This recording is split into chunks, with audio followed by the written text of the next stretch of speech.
Hi everyone, thank you for joining me and my team on this journey of building resilience. Resilience is our ability to mentally and emotionally cope with crisis, overcome obstacles, and recover quickly from setbacks or failure. In this first of 5 pillars of resilience, mindsets and motivations, we start with when your work is your passion.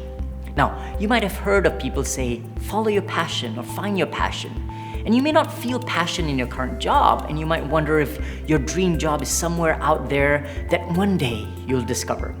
That's not how it works. Your passion or your dream job will not magically appear one day. Resilience comes first from knowing what the source of your passion is in your current job and continuing to grow your career, get feedback from mentors, and take on roles and projects that are aligned with a clearly identified passion. So here's a simple framework to identify our passion in our current work or profession. And it's adapted from the Japanese concept of ikigai, which means the reason why we wake up in the morning. So let's find our ikigai by defining what lies at the intersection of 3 circles. The first circle is, what are you good at? Skills and experiences that people will value and pay you money for it. The second circle is, what do you love to do? What would you do with your life if you did not have to worry at all about money? And the third circle is, what the world needs, a big enough problem that you care deeply about. Now, the sweet spot in the middle of these 3 overlapping circles is where your professional work meets your inner beliefs, your identity, and your value system. Now, passions, they'll change over time. We change individually and the world around us changes.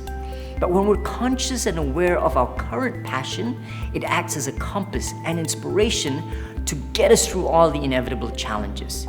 It makes us resilient.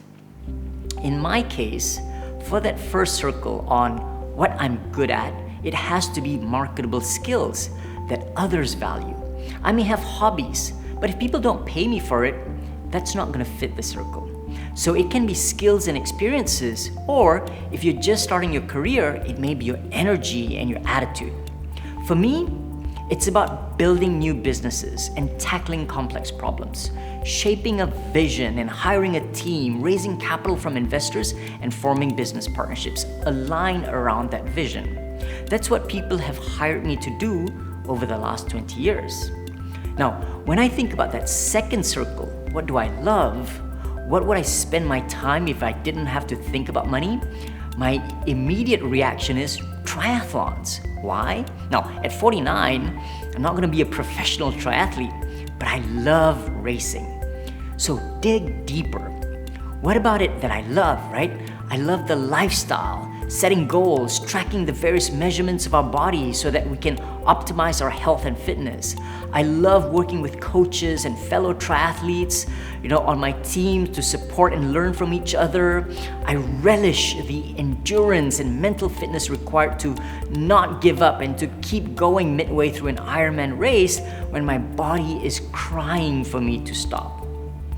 And in the final circle, what the world needs, I care deeply about the global issue of how our society today is unfortunately being polarized, fragmented, and split apart. Income equality causes strife and social tension between the haves and have-nots. When education opportunities and employment opportunities and healthcare opportunities are not accessible to all, people are left behind and marginalized.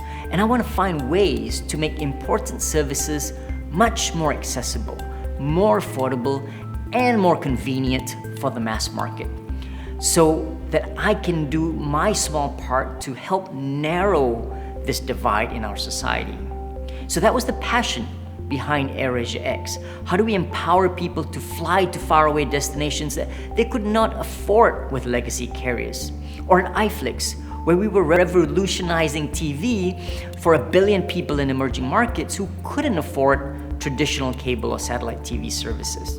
So when my life coaches helped me put the 3 circles together, they said, hey, you should start a new business in health and technology to help the mass population become healthier.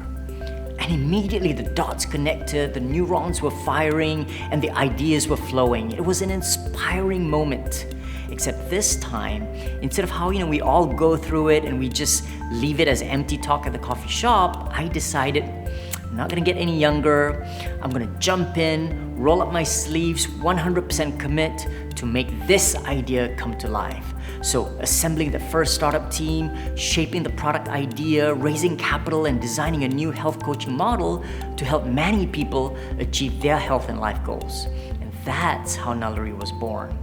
So think about your 3 circles, right? You might find some of the tasks in your current job does not fit that sweet spot in the middle, but focus on the parts of your job that do, and keep finding opportunities, right? Through taking on assignments and projects, expanding your professional network, take online courses, and do more of what generates the passion and the energy within you. Our dream job will not magically come to us.